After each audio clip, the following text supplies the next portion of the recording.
Viewers, welcome back to our YouTube channel research 365। हमने इसके पहले वीडियो में बात की थी पर्सनैलिटी की, जो पार्ट 1 आया था आपके लिए। उसमें हमने ट्रेट थ्योरी की बात की थी और बात की थी कि पर्सनैलिटी क्या होती है, उसकी विशेषताएं क्या होती हैं।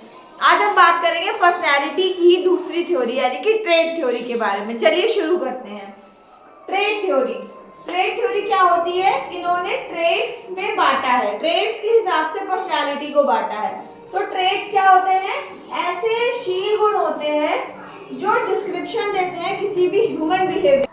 तो हम जो है इसमें ह्यूमन बिहेवियर को डिस्क्राइब जब करते हैं तो वही जो हमारे शील गुण होते हैं वो हमारे ह्यूमन बिहेवियर को डिस्क्राइब करने का काम करते हैं। ये पॉजिटिव भी हो सकते हैं और नेगेटिव भी हो सकते हैं। जो हमारे ट्रेट्स होते हैं इनको हिंदी में बोलते हैं शील गुण, है ना।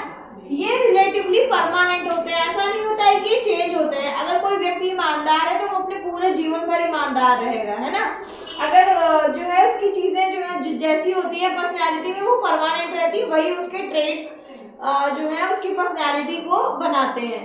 तो अगर हम बात करें तो ये ट्रेट्स क्या होते हैं? कंसिस्टेंट भी होते हैं, नेचर में निरंतर होते हैं, है ना।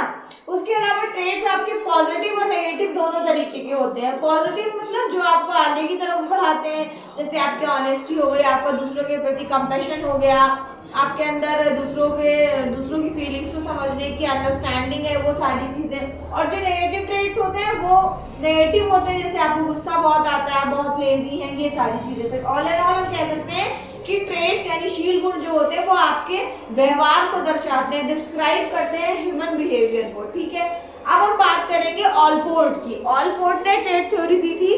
तो ऑलपोर्ट ने उनकी एक बुक है pattern and growth in personality.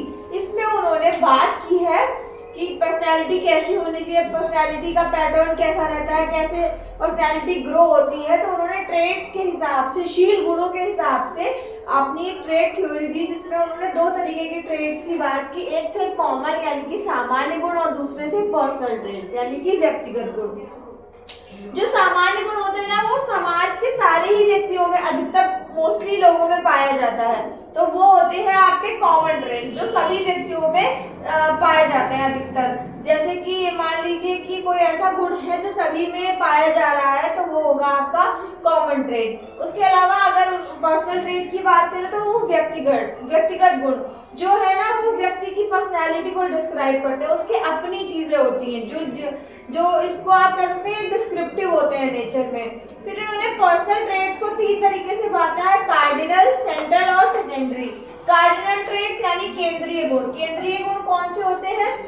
सबसे मुख्य गुण कौन से होते हैं? वो ये होते हैं जिन गुणों की वजह से वो व्यक्ति जाना जाता है। जैसे महात्मा गांधी अपने ट्रुथ और नॉन वायलेंस के लिए जाने जाते हैं।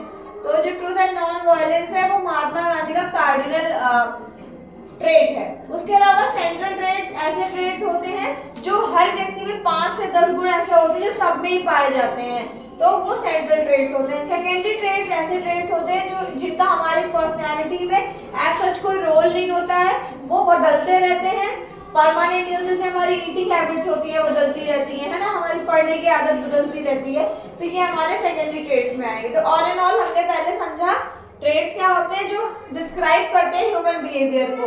और जो ट्रेट थ्योरी थी वो पहली ट्रेट थ्योरी ऑलपोर्ट ने दी थी। उन्होंने इसका डिस्क्रिप्शन जो है वो अपनी book pattern and growth in personality में किया है।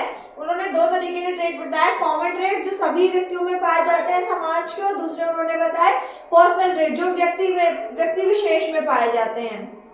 फिर उन्होंने पर्सनल ट्रेट्स को 3 तरीके से बांटा, cardinal, central and secondary. Cardinal यानी कि जो किसी व्यक्ति में जो उसका प्रबल गुण होता है, जैसे कि महात्मा गांधी का ट्रुथ और नॉन वायलेंस, मदर टेरेसा का लोगों को सर्व करना, सेवा करना, सर्विस करना।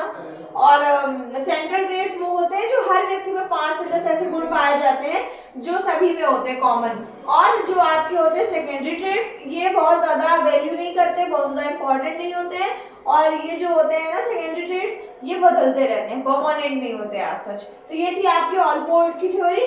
अब हम बात करेंगे दूसरी थ्योरी की जो है आपकी कैटल की थ्योरी, है ना। कैटल का नाम आप सभी ने सुना होगा, 16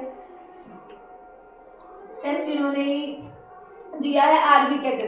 तो कैटल की जो थ्योरी थी उसके हिसाब से उन्होंने ट्रेट्स को 2 तरीके से बांटा है, surface traits and source traits.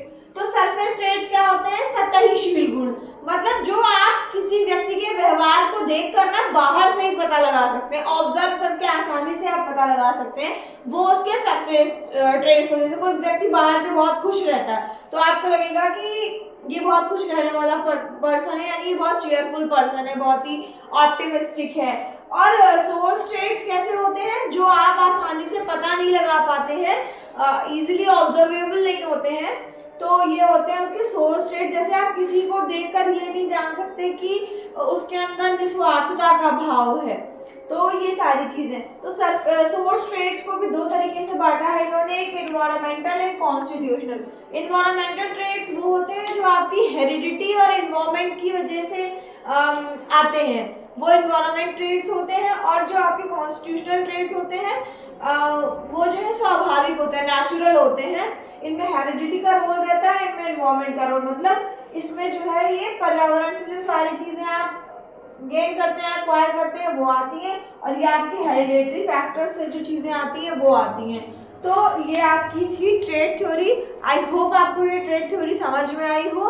और जो है इसके पहले हम टाइप थ्योरी की बात कर चुके हैं, उसका लिंक आपको डिस्क्रिप्शन बॉक्स में मिल जाएगा, वहाँ से आप देख सकते हैं। और अभी पर्सनैलिटी में कुछ 2-4 टॉपिक्स और बचे हुए, जैसे पर्सनैलिटी के डिटर्मिनेंट्स, पर्सनैलिटी के बहुत सारे टेस्ट, उनकी बात हम नेक्स्ट वीडियो में करेंगे। अगर आपको ये अच्छी लगी हो वीडियो तो please like, share and subscribe research 365। Thanks for watching.